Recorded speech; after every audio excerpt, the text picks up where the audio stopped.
والله عمي ما كنا متأكدين السلف زاهر يطول، لأن أخوته عايشين بالمدينة وما حد يقبل يصير شيخ. كنا حايرين شنو نسوي من بعد موتة الشيخ. والله عمي هاي كلها تدبي ربك.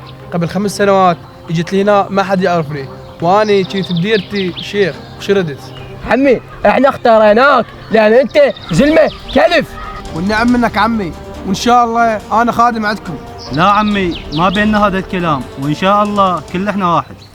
اسمعوا يا اهل السلف، هذا ابن صالح راح يصير من بعد الشيخ، راح يكون مثل ابوه لو اضرب منه. وش تقصد بهذا كلامك؟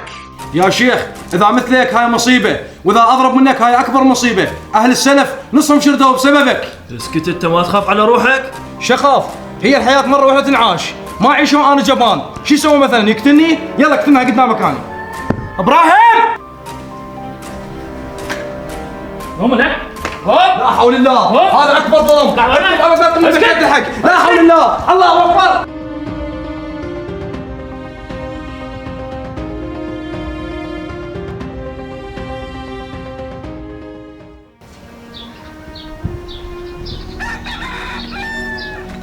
صالح صالح، اخر ابراهيم قول.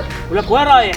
قاعد اتمشى لان مليت من اسلوب ابوي، حتى اهل السلف ما حد يطيقه. تعرف شنو اكثر شيء متندم عليه بحياتي شنو هو؟ شنو هو؟ من ساعة ابوك وصار شيخ وهجج عمك بليله ظلمه هو ومريته، وانت حصل لك كم فلس وتاليها طلع مو خوش تالي. يجي من ايده الله يزيده، صدق خالي سويت بالرجال. طردناه هو وعائلته من القاع، وصارت القاع باسمكم، وهسه انا راح اروح خاف ابوك يصيحني. ودير بالك تروح السلف زاهر، ترى قوم احنا وياهم.